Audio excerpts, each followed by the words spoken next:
We have the incredible privilege this week to read Parshas Bamidbar, the opening of the fourth book of the Torah.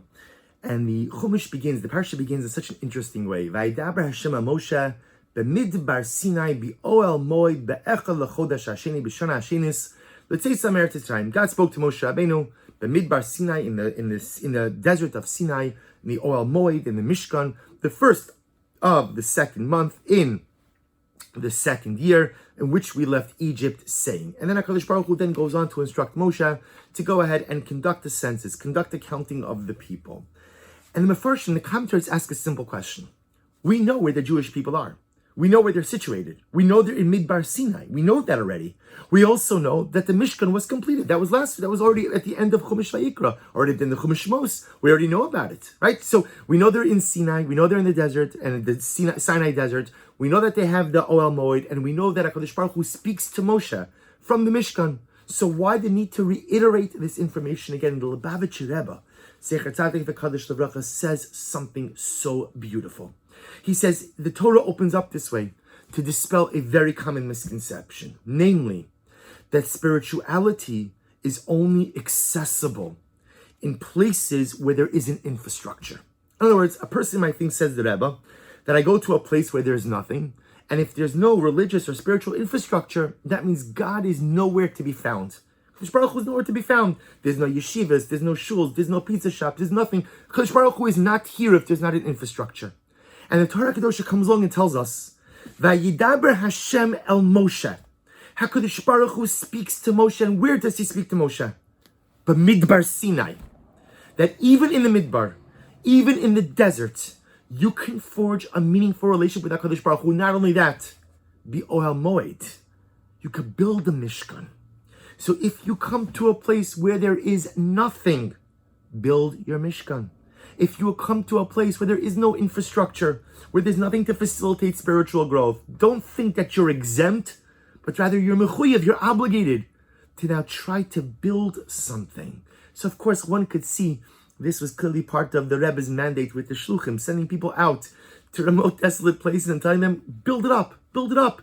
Because lest you think that God is inaccessible anywhere, it's not true. Vaydaber Hashem Moshe, where? Bamidbar Sinai. And the lessons, I think, are incredibly profound. Lesson number one is that God is always accessible. No matter where we are in life, either geographically or emotionally. Sometimes a person could be in a very beautiful, lush, physical surrounding, but inside it's a desert. Inside I'm dead. Inside I'm dried up. Nothing there. So to which the Torah tells us, whether you're actually in a physical desert with no infrastructure, or whether the outside is beautiful and lush, but inside you're a desert, you could find HaKadosh Baruch Hu if you want to. You could find HaKadosh Baruch Hu if you want to. And not only can you find God, but you could construct a Mishkan for yourself. You could build a spiritual edifice. You could build a spiritual identity. You can make something great of yourself.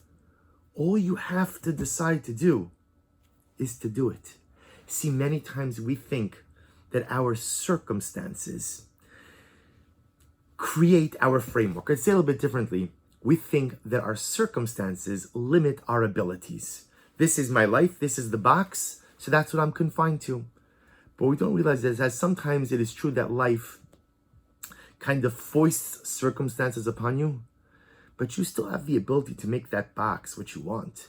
You still have the ability to make those circumstances what you want. Yes, sometimes life turns into a desert. That is true. Externally, internally, either because I made mistakes or circumstances, again, were just foisted upon me. It could happen. But the shaila is, what do you decide to do when you're in the desert? Do you say to yourself, it's so dry, it's so hot, it's so humid, there's nothing for me to do, I'm just going to sit back, no possibilities, I give up? Or do you say, I know that I'm in the Midbar, but I also remember Moshe Rabbeinu was in the Midbar. Moshe was in the Midbar. And some of Moshe Rabbeinu's greatest events occurred in the Midbar. He demonstrated incredible bravery and saved Tzipora from other shepherds. He encountered God in the burning bush. He brought down the man. He brought down the Torah. All of this happened in the desert. And if Moshe Rabbeinu could literally, or I should say spiritually, make it rain in the desert, I can make it rain in the desert as well. Just because your circumstances are difficult does not mean that spirituality is inaccessible. As the Kotzker Rav says, the Kotzker said, people asked, where is God? And the Kotzker answered, wherever you let him in. HaKadosh Baruch Hu is always by our side.